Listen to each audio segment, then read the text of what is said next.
안녕하세요. 저는 올해 50살이 된 아들 하나 엄마입니다. 저희 아들은 멀리 떨어진 지역의 학교로 진학을 했고 현재는 군 제대를 앞두고 있습니다. 슬하에 아들 하나를 두고 키웠던 저희 부부는 평범한 여느 부부와 다를 것이 없었습니다. 남편은 작은 개인 사업을 했었고 저는 가정주부였습니다. 함께한 세월이 긴 부부이니만큼 서로가 편안한 또 한편으론 뜨뜻미지근한 상태로 계속 살아왔죠. 연애할 땐 나름 불타는 연애를 했었어요.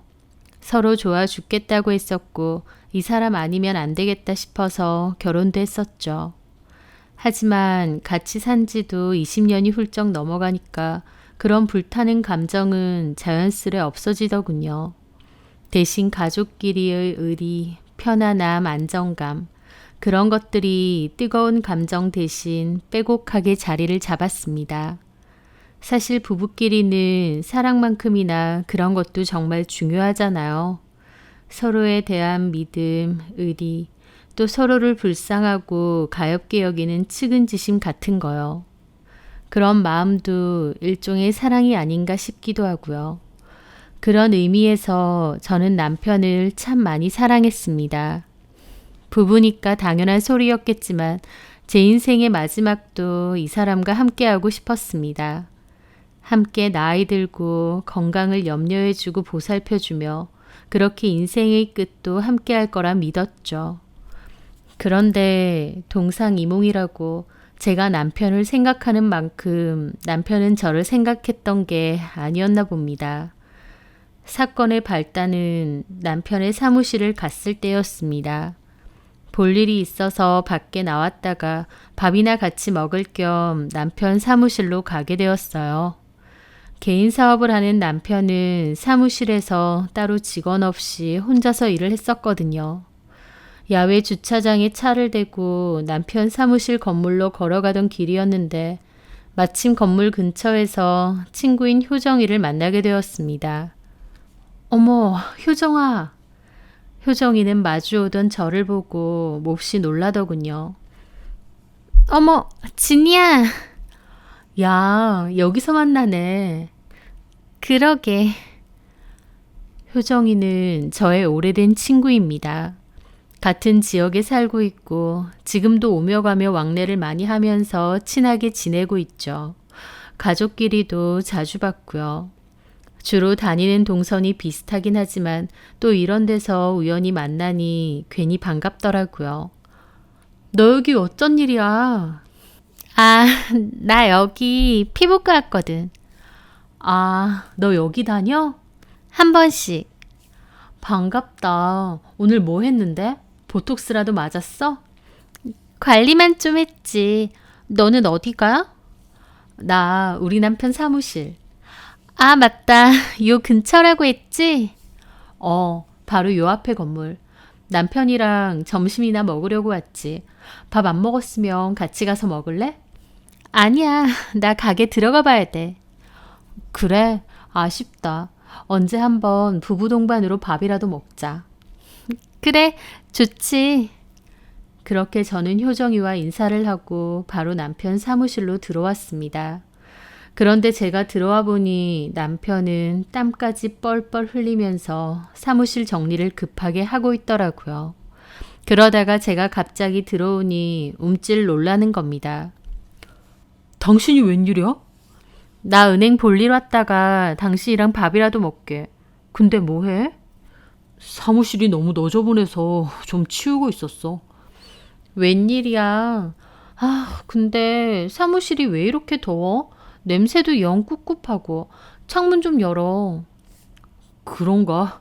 나는 사무실에 내내 있으니 몰랐네. 그러면서 허둥지둥 창문을 열더라고요. 저는 남편 대신 어수선한 사무실을 좀 치워주려고 했습니다. 남편의 사무실은 크기가 작은 편인데 한쪽에 조그마한 싱크대와 냉장고가 있습니다. 그리고 창가 쪽에는 남편 책상이 있고 바로 앞에는 손님 접대용 3칸짜리 소파가 있죠. 딱 보니 싱크대에 씻지도 않은 컵이 있는 것 같아서 그거라도 설거지를 해주려 그리로 갔습니다. 그런데 순간 조금 놀랐어요. 왜냐면 싱크대에 놓여있던 컵 하나에 선명한 립스틱 자국이 있었거든요. 누가 왔었어? 어? 남편은 제 손에 들린 컵을 보더니 고개를 끄덕이는 겁니다. 손님. 여자 손님이네. 거래처 손님인데 손님하고 와이프하고 같이 왔더라고. 아, 그래? 그 말에 저는 대수롭지 않게 퐁퐁을 수세미에 짜서 씻었습니다. 내가 할게. 됐어. 하던 일 있음 마무리해. 밥 먹으러 가게. 그럼 잠시만. 남편은 자리로 돌아가서 다시 허둥지둥 일을 했습니다. 저는 설거지를 가볍게 마치고 소파로 돌아왔죠. 그런데 엉덩이 밑에 뭔가 느껴지는 겁니다. 이게 뭔가 싶어서 보니 여자들 발톱에 붙이는 네일 스티커 있죠. 네일 아트 하듯이 붙이는 딱딱한 미용 스티커. 그게 끼어 있는 겁니다. 그걸 딱 발견하는 순간 갑자기 뒷목이 서늘하더라고요. 이게 여기 왜 있나 싶었죠. 크기가 발톱에 붙일 만한 사이즈고 소파 사이에 꽂혀 있다니요. 그 순간 남편이 혹시 사무실로 여자를 불렀나 싶은 생각이 동시에 확 떠오르더라고요.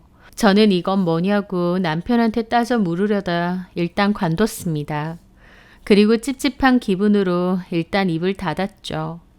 남편과 밖에 나가서 식사를 하는데 머릿속은 온통 그 발톱 스티커밖에 없었어요. 커피잔에 묻은 그 진한 립스틱 색도 그렇고 소파에 있는 발톱 스티커까지 의심을 안 할래야 안 할 수가 없었습니다. 살면서 남편이 바람을 필 거라는 생각은 안 해봤어요. 내 남편이 바람을 핀다면 이라는 가정 정도야 가볍게 해봤죠. 하지만 진짜 내 남편이 그럴 거라고 생각 안 하고 살았습니다. 나름 건실하고 정직한 사람이라 생각했고 또 인생의 반을 함께한 사람이었고 또 남편은 제가 더 잘 안다고 생각했거든요. 그런데 처음으로 남편이 바람을 피는 걸지도 모른다는 생각이 확고히 들었습니다. 막상 그런 일이 저에게 닥치자 뭘 어쩔 줄 모르겠더라고요. 저는 일단 남편의 폰을 몰래 확인해 보려 했습니다. 그런데 가까스로 남편 폰을 빼돌리긴 했는데 잠금 패턴을 걸어둔 탓에 폰을 열어보기가 쉽지 않더라고요. 그래서 패턴을 알아내기 위해 며칠 동안 남편을 몰래 지켜봤습니다. 남편이 폰을 쓸 때마다 옆에서 힐끗힐끗 봤는데 생각보다 너무 복잡한 패턴을 쓰는 거예요. 마음 같아선 무슨 패턴을 그렇게 복잡한 걸 쓰냐, 폰에 무슨 비밀이 그렇게 많으냐 따지고 싶은데 일단 조용히 알아보는 게 중요할 것 같아서 몰래 훔쳐봤습니다. 그리고 겨우 패턴을 알게 되었어요. 낌새를 봐서 남편 폰을 몰래 빼돌려 패턴을 풀고 안을 뒤져보리라 마음먹었죠. 하지만 또 문제가 남편이 그맘때 폰을 자꾸 베개 밑에 넣고 자거나 주머니에 넣고 자는 일이 많은 거예요. 남편은 자기 전 누워서 폰을 보다가 잠이 잘 들었는데 자기 전에는 베개 밑에 넣고 자거나 주머니에 폰을 넣더군요. 그래서 도무지 폰을 몰래 훔쳐볼 곁이 안 나는 겁니다. 그러다가 한 번은 자는 남편의 베개 속 폰을 슬쩍 빼내려는데 그 순간 남편이 눈을 확 뜨는 겁니다. 저는 몹시 당황했죠. 뭐해 여보? 내 폰을 왜 들고 있어? 나도 자다 깼는데 몇 시인가 해서. 남편은 제 손에 들린 폰을 다시 가져가더니 지금 새벽 2시네. 얼른 자. 하고는 폰을 주머니에 쓱 넣고는 돌아 누워 자는 겁니다. 그렇게 저는 또 남편의 폰을 몰래 보는데 실패했죠. 남편의 행동이 이상하고 분명 뭐가 있긴 한데 제 눈으로 확인해 볼 길이 없으니 답답하더라고요. 그러던 와중 저는 심란한 기분으로 친구 효정이가 운영하는 옷가게로 터벅터벅 가게 되었습니다. 효정이는 여성복 매장을 운영 중이거든요. 그런데 도착해보니 옷가게 안에는 효정이의 시어머님이 이미 계시더라고요. 어머, 안녕하세요. 아, 우리 며느리 친구? 네, 저번에도 한번 뵀었죠. 맞아. 동네가 이 근처라고 했나? 자주 보내요. 네, 집이 멀지 않아요. 우리 며느리 만나러 왔어요? 네, 시간 되면 차나 한잔 할까 하고요. 그래요. 밥 안 먹었으면 우리 식당 가서 식사하고 가든가. 밥은 먹었어요. 괜찮습니다. 그래요, 그럼. 나도 마침 가려던 참이라. 다음에 또 봐요. 살펴가세요. 그렇게 효정이와 저는 효정이 시어머니의 배웅을 했습니다. 어머님 배웅 후 효정이는 좀 지친 표정이더라고요. 어머님 와 계신지 몰랐네. 너한테 미리 전화하고 올걸. 됐어. 어머님이야 툭 하면 오시는데 뭐. 아주버님 식당 때문에 오신 거야? 그것도 있고 또 이번 달 마지막 주 금요일에 아버님 칠순이시거든. 칠순잔치 어디서 할지 얘기하신다고. 아, 칠순잔치 하셔? 금강호텔 연회장으로 일단 예약은 해놨는데 그거 얘기 좀 하신다고 오셨네. 그렇구나. 시어머니 얘기를 하는 효정이의 표정은 별로 밝지 않았습니다. 효정이네 시어머니는 효정이네 가게를 몹시 자주 오셨거든요. 애초에 효정이의 옷가게가 있는 건물은 효정이네 시부모님 소유의 건물이었습니다. 3층짜리 건물이고 1층에는 효정이가 운영하는 옷가게가 있고 2층은 통째로 효정이네 아주버님이 식당을 운영하세요. 한마디로 시부모님이 며느리인 효정이에게 옷가게를 차려주신 건데 틈만 나면 오신다고 하더라고요. 효정이도 결혼한 지 꽤 됐건만 여전히 시부모님을 어려워하고 불편해하는 게 컸습니다. 애초에 결혼할 때부터 양가 집안 형편 차이도 꽤 났었고 효정이를 며느리로 들이는 것에 반대도 심하셨대요. 그러다가 효정이가 임신하면서 어쩔 수 없이 결혼 허락하셨는데 효정이 남편이 변변치가 않아서 아직도 시부모님 돈으로 생활하는 게 크다고 하더라고요. 그러다가 시부모님이 효정이에게 옷가게 차려주시면서 운영하라고 하신 거고요. 그러니까 옷가게를 효정이가 하고 싶어서 한다기보다 시부모님이 맡아서 하라고 반강제적으로 떠맡기신 거죠. 효정이도 시부모님의 말을 거역할 수가 없어서 억지로 옷가게 맡아서 운영하고 있는 거고요. 하여튼 결혼한 지 20년이 넘었어도 여전히 시부모님 눈치 보고 있는 상황이었던 겁니다. 근데 어쩐 일이야? 그냥 이래저래 가슴도 갑갑하고 그래서 너랑 얘기 좀 할까 해서. 많이 안 바쁘면 나가서 차 한잔 할래? 좋지. 여긴 우리 알바생한테 맡기고 가면 돼. 나가자. 그렇게 저는 효정이와 근처 카페로 갔습니다. 근데 뭐 때문에 가슴이 갑갑해? 내가 이런 얘기를 할 줄 몰랐다. 뭐길래? 실은 우리 남편 있잖아. 바람난 것 같아. 제 말에 효정이는 눈이 동그래지더라고요. 정택 씨가? 에이, 설마 다른 사람은 몰라도 너네 남편이 그럴 사람이니? 나도 그렇게 생각했는데 아무래도 촉이 그래. 그냥 촉? 아니면 무슨 증거라도 있었던 거야? 실은 저는 효정이에게 사무실에서 립스틱이 묻은 컵과 소파에서 발톱 미용 스티커를 발견한 얘기를 했습니다. 제 말에 효정이도 꽤나 놀란 얼굴이더라고요. 어때? 네가 듣기엔? 내 남편 바람피는 거 맞는 것 같지? 글쎄, 그걸로만 판단하기엔 좀 무리 아닐까? 왜 그렇게 생각해? 아니, 그렇잖아. 컵에 묻은 립스틱이야 여자 손님이 왔다고 했으니까 그런 거고. 또 소파에 발톱 스티커? 그거 생각보다 잘 떨어져. 그 손님이 왔다가 실수로 빠진 거 아닐까? 아, 맞아. 너도 그거 잘 붙이지? 지금도 붙였어? 그게 그렇게 잘 떨어지니? 그렇지. 그러니까 그날 손님이 왔다가 그렇게 된 거 아닐까? 사실 정택 씨가 직접적으로 바람폈다는 증거라고 볼 순 없잖아. 근데 상식적으로 발톱에 붙인 스티커가 왜 소파에 떨어져 있어? 그 여자 손님이 발을 잠깐 소파에 올렸다가 내렸을 수도 있고. 하여튼 내가 보기엔 네가 너무 과민하게 생각하는 것 같아. 그런가? 그럼 정택 씨 그런 사람처럼 안 보여. 좀 무뚝뚝해 보이긴 해도 너밖에 모르잖아. 네가 봐도 그렇니? 그럼 실은 내가 남편 폰을 좀 뒤져보려고 했거든. 정택 씨 폰을? 어, 뭐라도 발견했어? 아니, 애초에 보지도 못했다. 패턴을 어렵게 걸어놓은 거야. 그것도 좀 의심스럽긴 한데. 아, 그래서 못 봤어? 근데 조만간 볼까 싶기도 해. 패턴 이제 알아냈거든. 정말? 패턴을 알아냈어? 네 말대로 바람이 아니면 좋겠지만 어쨌든 내 눈으로 확실히 확인해야 직성이 풀릴 것 같아. 그렇지, 아무래도. 하지만 효정이가 나서서 제 남편 그럴 사람은 아니라며 제가 너무 과민하게 생각하는 것 같다고 역성을 들어주니 마음은 한결 나아지더라고요. 그래, 내 남편이 바람은 무슨 바람이냐. 별거 아닐 수도 있는데 내가 정말 과민했나 보다 싶기도 했고요. 그렇게 저는 효정이와 이런저런 대화를 나누고 자리에서 일어났어요. 그리고 효정이와 인사를 하고 집으로 돌아가고 있던 참이었습니다. 그런데 그때 마침 제 폰으로 문자 하나가 날라왔어요. 보니까 발신인이 효정이더라고요.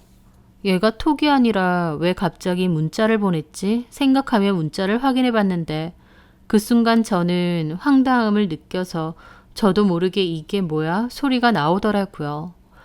효정이가 저에게 보낸 문자에는 이렇게 쓰여 있었죠. 자기야, 큰일 났어. 진이가 눈치챈 것 같아. 다행히 난 줄은 모르는데 조심해야 될 것 같아. 자기 폰 잠금 패턴도 알아냈다고 하니까 당장 패턴 다른 걸로 바꾸고 나랑 대화도 싹 다 지워. 그리고 블랙박스 같은 것도 싹 다 지우고. 알았지? 그걸 보는데 멍해지더라고요. 계속 이게 뭐지? 이걸 정말 효정이가 보낸 건가 싶고요. 보고도 선뜻 이해가 되지 않아 다시 그 문자를 읽어보았습니다. 두 번째 그 문자 내용을 읽었을 때, 그리고 그 문자가 무슨 의미인지 알았을 때 제 등 뒤에선 쭈뼛하고 소름이 쫙 돋는 겁니다. 아, 문효정이 나한테 문자를 잘못 보냈구나. 내 남편한테 보내려고 한 걸 나한테 보냈구나. 남편이 바람을 피는 것 같았는데 그 상대가 바로 효정이구나. 그제야 알겠더라고요. 저는 경악스러운 기분으로 효정이에게 전화를 걸었습니다. 효정이는 저에게 문자를 잘못 보냈는지도 모르는지 아무렇지 않게 전화를 받더군요. 진이야. 왜? 집에 가고 있어? 문자 나한테 왔어. 네가 보낸 문자 내 남편이 아니라 나한테 왔다고. 너 문자 잘못 보냈어. 제 말에 효정이는 아무 말도 하지 않았습니다. 지도 엄청 놀랐겠죠. 너 이게 뭐야? 네가 내 남편하고 바람 피는 거야? 아니야. 그런 게 아니고. 뭐가 아니야? 네가 지금 내 남편한테 문자 보낸 게 실수로 나한테 왔다고. 뭐? 진이가 다 알았으니 조심해? 패턴도 다시 바꾸라고? 야, 문효정. 너 지금 뭐 하자는 거야? 네가 정말 내 남편이랑. 아니야, 진이야. 그게 아니라 다 오해야. 하면서 쩔쩔 매는 겁니다. 하지만 지도 뭐라고 변명해야 될지 기억이 안 나겠죠. 우물쭈물 하더니 갑자기 통화를 그냥 끊어버리는 겁니다. 기가 막혔죠. 바로 다시 전화를 거는데 그 사이에 제 번호는 차단했는지 받지도 않더군요. 저는 이를 악물고 그 즉시 효정이네 가게로 다시 달려갔습니다. 그런데 그 사이에 튄 건지 가게에는 알바생만 있더군요. 사장님 어디 갔어요? 좀 전에 갑자기 급한 일 있다고 나가시던데요. 저는 이번엔 택시를 잡아타고 남편의 사무실로 갔습니다. 사무실 문을 벌컥 열어 제끼자 남편은 손님과 상담을 하다가 깜짝 놀라 일어나더라고요. 여보! 저는 일단 부글부글 거리는 속을 뒤로하고 남편에게 말했습니다. 1층 카페 가 있을 테니까 손님들 가시면 연락해. 저는 그렇게 말하고 1층에 내려가 있었습니다. 머릿속이 너무 복잡하더라고요. 설마 했는데 남편이 바람을 피는 게 맞았고 그 상대가 다른 사람도 아니고 제 가장 친한 친구라뇨. 그것도 이렇게 어이없는 방식으로 알게 될 줄은 몰랐습니다. 이게 말이 되나 싶고 머릿속이 터질 것 같았죠. 그러다가 문득 든 생각이 효정이가 저희 남편에게 블랙박스도 빨리 지우라는 게 떠오르더라고요. 블랙박스에 뭐가 있나 보다, 그러니까 빨리 지우라고 했나 보다 싶었죠. 저는 그 길로 건물 주차장에 있는 남편 차로 갔습니다. 저도 남편 차키가 있거든요. 그걸로 차를 바로 열어보고 블랙박스 안에 메모리 칩도 꺼냈죠. 남편은 계속 연락 오는데 저는 그냥 택시 타고 집으로 왔습니다. 그리고 집에 오자마자 폰에다 연결시켜서 블랙박스를 뒤져보게 되었어요. 그리고 경악을 하게 되었습니다. 왜 효정이가 블랙박스를 지우라고 했는지 알겠더라고요. 그 블랙박스 메모리 안에는 두 사람이 몰래 만났던 증거가 다 있었으니까요. 효정이가 그동안 남편 차를 얻어 타고 이동 중에 했던 대화들도 다 녹화되어 있었고 숙박시설로 가는 것까지 다 찍혀 있었습니다. 뻔뻔하게도 차 안에서 가족 얘기하는 것도 다 찍혀 있었죠. 집에다 뭐라고 하고 나왔어? 동창회 있다고 했지. 남편이 의심 안 해? 안 하지 뭐. 진이는? 진이는 그런 생각 전혀 안 하지. 내가 믿음을 워낙 줬잖아. 믿음은 무슨. 이런 거 하면 진이 뒤집어질 거다. 우리 이러면 안 되는데. 이건 진짜 미친 짓이야. 나도 알지. 그만 만나야지 하면서도 또 당신한테 연락하고. 나도 제정신 아닌 거지. 좋게 생각하자. 그냥 삶의 활력소 정도로만 생각하면 되잖아. 우리 둘 다 가정에 충실하니까. 이 정도 일탈은 괜찮아. 당신도 나도 마음 잘 맞는 사람끼리 이렇게 시간도 보내고 그런 거지. 우리가 뭐 가정을 깨겠다는 것도 아니고. 그래도 우리 남편하고 시부모님 알면 얼마나 뒤집어질까. 그 생각하면 그러니까 모르게 조심히 만나야지. 나야 워낙 철저하지. 근데 당신은? 이 블랙박스도 녹화되고 있는 것 같은데? 이거는 자동 삭제돼. 걱정 마. 그리고 진이가 내 차 탈 일이 거의 없어. 블랙박스 볼 일도 없고. 무슨 일 있으면 본인 차 타고 가는데 뭐. 그래도 조심해. 폰 같은 것도 꼭 지니고 다니고. 패턴도 어렵게 해놓으란 말이야. 혹시나 진이가 못 풀게. 어렵게 바꿔놨으니까 걱정 마.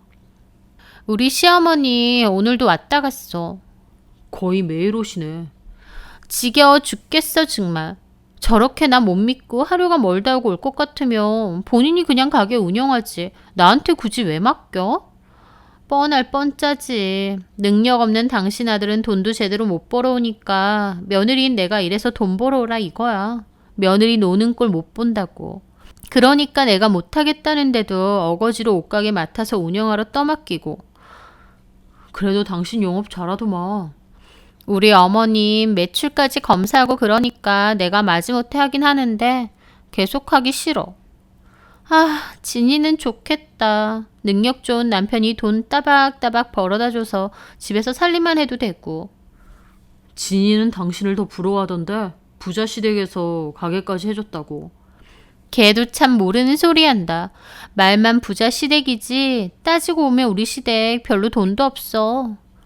그래도 건물 있잖아. 그 건물도 순 2층 그 넓은 자리를 아주버님 식당 하는데 손님도 없어. 월세가 거의 공짜다시피 하니까 그냥 유지하는 거지. 다른 데 갖다 써봐. 어림도 없지. 우리 시부모님도 참 박복하다. 어쩜 그렇게 하늘같이 자식들이 무능력할까? 효정이는 저희 남편에게 스스럼 없이 자기 시댁과 남편 욕을 했습니다. 그런 스스럼 없는 대화만 봐도 남편과 효정이가 얼마나 가까운 사이인지, 얼마나 그 불륜 관계가 오래되었는지 알겠더라고요. 가족들끼리 혹은 부부 동반으로 다 같이 만날 때도 있었지만 그럴 때마다 남편은 효정이에게 존댓말을 쓰며 예의 있게 대했어요. 당연히 효정이도 친구 남편일지언정 존댓말 쓰고 편하게 대한 적이 없습니다. 아무리 저랑 효정이가 친구 사이고 오래 봐왔다고 해도 그래도 서로의 배우자에게는 조심해야 하니까요. 그런데 블랙박스 속 효정이와 제 남편의 대화를 들어보는데 너무 편하고 스스럼이 없는 겁니다. 그 두 사람이 바람을 피우는 사실도 놀랍지만 너무 편하게 대화를 한다는 것에 더 충격을 받았고 배신감도 2배였어요. 제 앞에선 깍듯하게 내외했는데 사실은 이렇게 가깝고 친하고 틈틈이 만나서 숙박업소 가서 뒹굴기까지 하는 그렇고 그런 사이였구나. 나만 모질이처럼 이 사실을 까마득히 몰랐구나. 머리가 어질어질했습니다. 충격에 배신감에 또 앞으로 어떻게 해야 하나 막막하기까지 했죠. 차라리 모르는 사람하고 바람이 나는 것이 낫지. 이건 너무 가혹하더라고요. 남편의 상간녀가 효정이라는 것을 인정하는 것이 너무 괴롭더라고요. 남편도 효정이에게 전화를 받은 건지 발등에 불이 떨어져서 저에게 계속 전화를 했습니다. 저는 그 전화를 받지 않았어요. 그리고 곧바로 짐을 쌌습니다. 제 짐을요. 남편 얼굴을 도저히 마주할 자신이 없었어요. 남편을 반쯤 죽여놔도 시원찮을 기분이기도 했지만 일단은 그 상황에서 도망가고 싶기도 했습니다. 내가 앞으로 어떻게 해야 할지 마음을 정해야겠더라고요. 그렇게 저는 도망치듯 짐을 싸서 그대로 집을 나왔습니다. 그리고 홀린 듯 공항으로 갔어요. 어떤 계획이나 생각이 있었던 건 아니고 그곳을 막연하게 벗어나고 싶었습니다. 다른 곳에 가서 생각을 좀 정리하고 싶었죠. 저는 충동적으로 제주도엔 티켓을 끊고 제주도로 날아갔습니다. 그 사이에 남편과 효정이로부터 연락이 엄청 쏟아지기에 받지도 않고 그냥 폰도 꺼놨어요. 남편이 나를 속이고 내 가장 친한 친구와 놀아나고 그 친구 역시 눈 하나 깜짝하지 않고 여태껏 저를 대했죠. 그 생각만 하면 속에서 천불이 올라왔고 나한테 어떻게 이런 일이 있나 싶었습니다. 저는 그것도 모르고 효정이에게 남편이 바람을 피는 것 같다고 고민 상담까지 했다니요. 남편도 효정이도 알고 지낸 세월은 참 긴데 저를 이렇게 배신 때릴 줄은 몰랐습니다. 이혼을 할 것인가 말 것인가에 대해서 참 많이 고민했어요. 감정적으로는 당장 이혼이지만 살아온 세월도 길고 자식도 있고 막상 진짜 이혼을 생각하니 고려해야 될 부분이 상당히 많더군요. 그냥 남편은 한번 넘어가지고 효정이랑은 인연 끊고 살아야 되나 싶기도 했습니다. 그만큼 이혼이라는 게 너무 크게 느껴졌거든요. 하지만 또 한편으론 이게 보통 일도 아닌데 이대로 넘어갈 순 없었습니다. 이렇게 속이 끓고 눈물이 마르지가 않는데 왜 잘못한 그것들을 그냥 봐주고 넘어가야 되나 싶더라고요.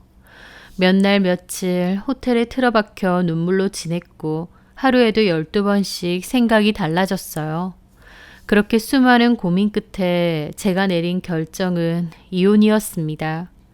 설령 한번 넘어가 준다고 해도 살면서 제 속이 얼마나 뒤집어지고 괴로울까 그걸 감당할 자신이 없었죠.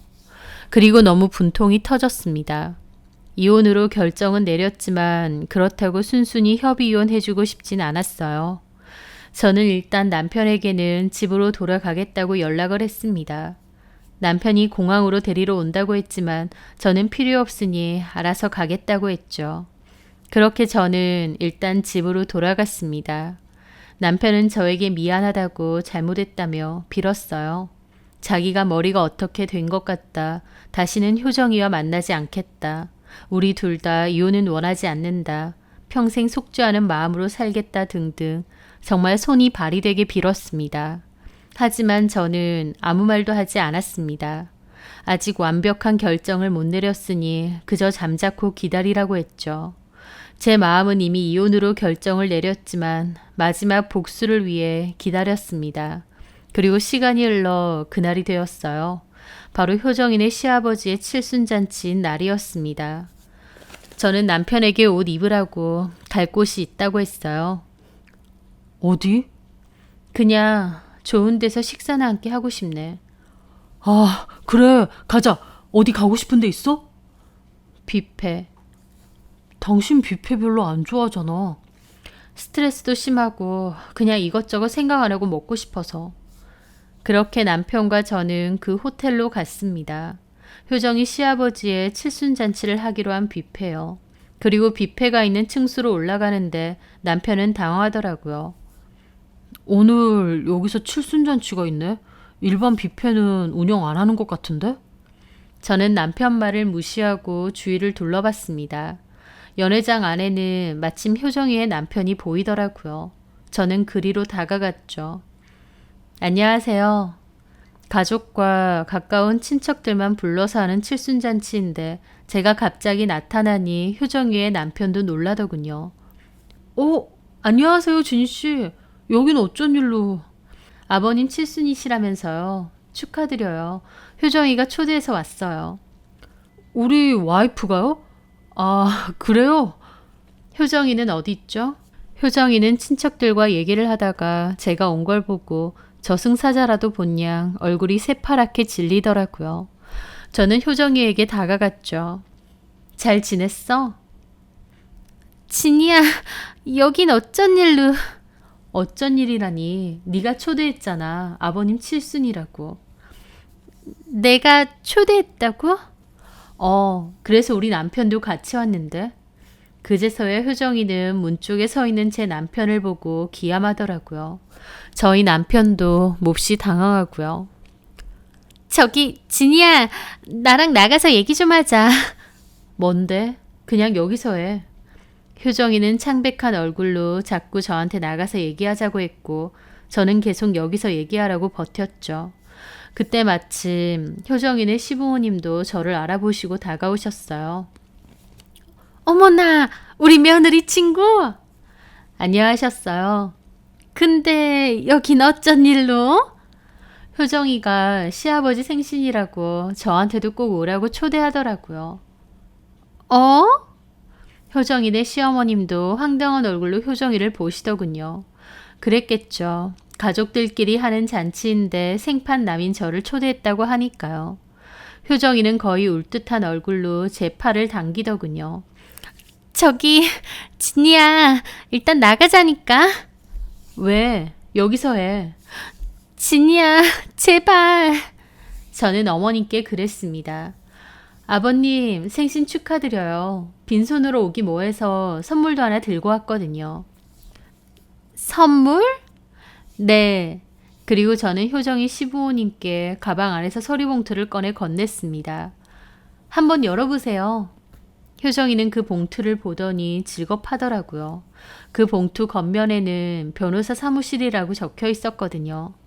효정이는 그 봉투를 확 낚아채더니 제 팔을 잡는 겁니다. 진이야, 너 왜 이래? 나가서 나랑 얘기하자.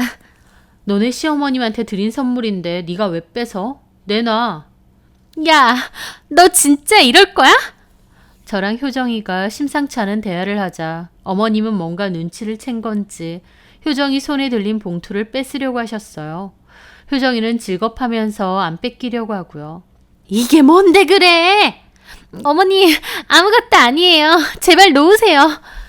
그러면서 두 사람 사이에선 푸닥거리가 일어났고 거기 있던 사람들이 다 쳐다봤죠.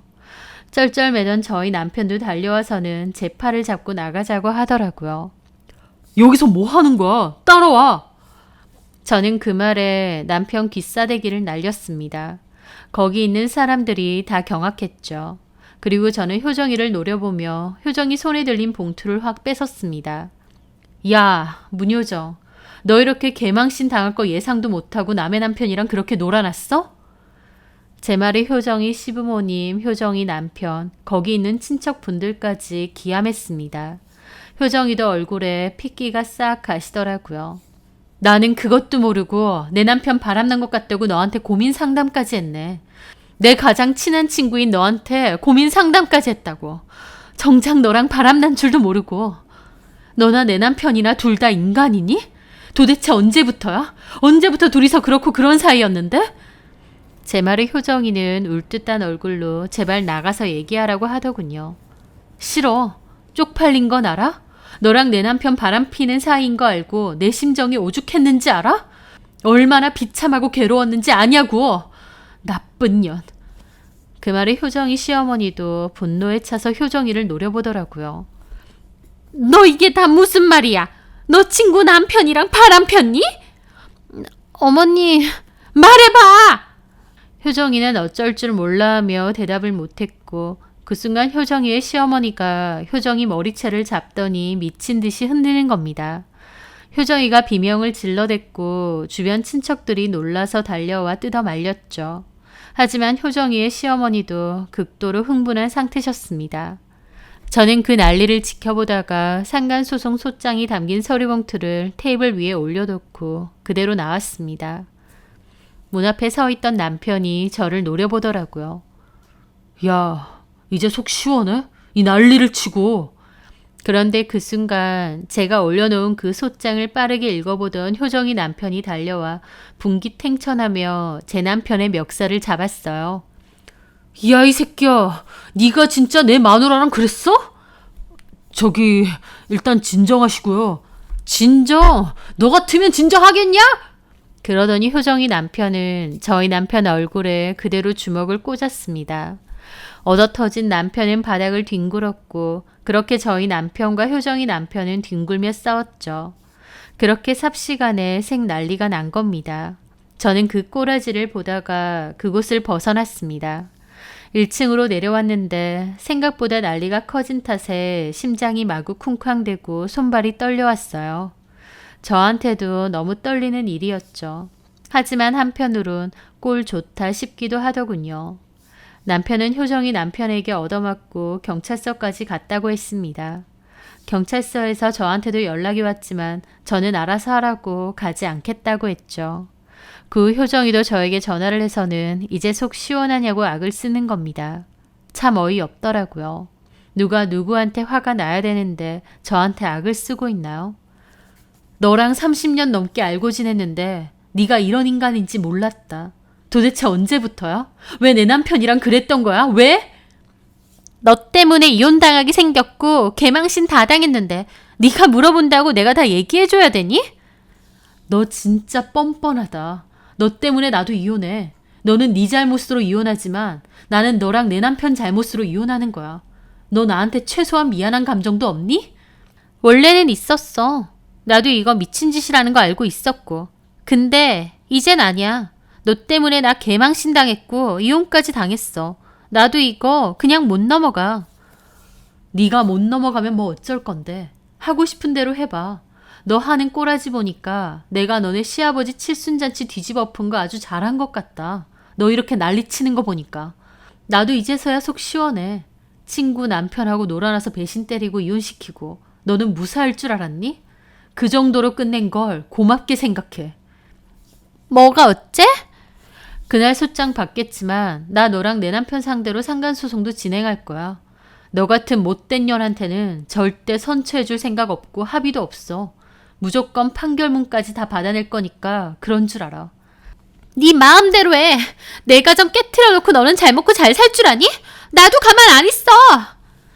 라면서 악을 지르는데 기가 막혔습니다. 본인 가정은 본인 손으로 깨트려 놓고 도리어 저를 원망하더라고요. 아, 얘가 이런 애였구나. 이 정도로 사지분간 못하니까 친한 친구 남편이랑 그랬구나 싶더군요. 저는 네 마음대로 하라고 하고 끊었습니다. 일은 주변 일대에 소문이 다 났어요. 그리고 제 친구들 사이에서도 소문이 다 돌았습니다. 제가 구태여 말하지 않아도 아름아름 다 소문이 퍼졌죠. 효정이는 그날 일로 남편에게 이혼당했고 당연히 위자료 소송도 당하게 되었습니다. 제 남편도 마찬가지고요. 게다가 그날 칠순잔치에 있었던 효정이네 아이들까지 이 사실을 다 알게 되어서 엄마를 엄청 원망한다고 하더라고요. 뒤집어진 건 저희 집도 마찬가지였어요. 웬만하면 아들까진 모르게 하고 싶었지만 저희 아들도 결국 알게 되었습니다. 저희 아들도 제 친구인 효정이를 잘 알고 여러 번 봤기에 충격이 꽤나 컸던 것 같더라고요. 저희 아들도 아빠 안 보고 싶다는 말을 남기고 군대에 자원 입대를 했습니다. 아들에게 너무 큰 상처를 준 것 같아 미안하기도 하더라고요. 그 사이에 저는 이혼 소송을 밟았고 오랜 소송 끝에 제 몫의 재산 분할도 받게 되었습니다. 친정엄마가 고향에서 농사를 지으며 사시는데 저도 고민 끝에 그리로 내려가서 엄마와 함께 지내고 있습니다. 저희 엄마는 처음에는 그래도 좀 참고 살지 왜 이혼까지 했느냐고 하셨지만 자초지종을 다 듣고 나선 잘했다고 하셨어요. 저 역시도 그냥 참고 넘어가면서 화병 생길 바에야 이렇게 다 터트리고 이혼한 게 속은 더 편하다고 했죠.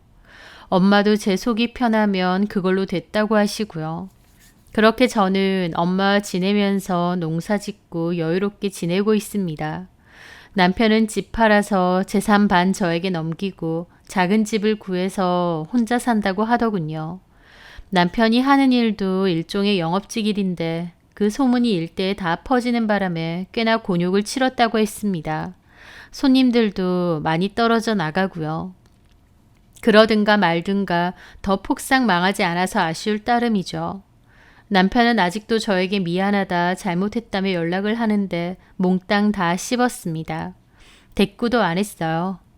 들리는 소문에는 효정이도 이혼당하고 위자료까지 탈탈 털리고 자식들까지도 외면한 뒤에 연락이 두절됐다고 했습니다. 효정이도 결혼 생활은 오래됐어도 재산은 거의 다 시부모님 명의고 남편과 효정이 명의의 재산은 거의 없는 상황이었기에 분할받을 재산도 없었다고 하더군요. 아예 다른 곳으로 간 건지 연락이 두절돼서 소식을 아는 친구가 잘 없다고 했죠. 전 남편과 효정이를 생각하면 참 어리석다 싶습니다. 그놈의 욕정이 뭐라고 두 가정이 파탄나고 자식들도 다 상처받고 망신이란 개망신은 다 당했죠.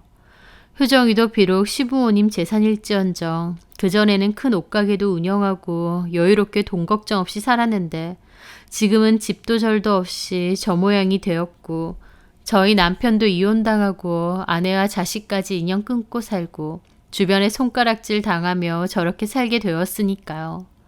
본인들 입으로도 미친 짓이라고 하면서도 도대체 왜 그 미친 짓을 끊지 못했는지 본인들이 만든 결말이니 그것을 감수하는 것도 본인들의 책임이겠죠. 누군가는 저보고 그래도 25년을 산 남편인데 한번 봐주지 그랬냐고도 하더군요. 물론 배우자의 외도를 봐주는 사람도 있을 테고 또 저처럼 넘어가지 못하는 사람도 있겠죠. 상황과 사람에 따라 다를 수밖에 없다고 생각해요. 저도 제 가정이 박살난 것을 생각하면 안타깝고 마음도 아픕니다. 하지만 이건 넘어갈 일이 아닌 것 같았습니다. 차라리 모르는 사람이면 몰라도 제 가장 친한 친구랑 그랬다니 그 두 사람에게 기만당했다 생각하니 결코 넘어갈 수 없었어요. 만약 그냥 덮어주었다면 그 후로 제 속만 애명글면 썩을 텐데 그러고 싶지 않더라고요. 한번 사는 인생 그렇게 속 끓이면서 남편 원망하고 친구 미워하면서 믿음과 신뢰도 없이 괴로움 속에 살고 싶지 않았습니다. 선택의 후회가 조금도 없었냐고 하면 그건 아니겠지만 저는 다시 돌아간다고 해도 똑같은 선택을 할 것 같습니다. 제 나름대로는 저에게 가장 필요한 선택을 했다고 믿거든요. 그토록 파렴치한 잘못을 저지르면 개망신 당하고 손가락질 당한다는 것을 그것들도 잘 깨달았을 거라 생각합니다. 제 사연 들어주셔서 감사합니다.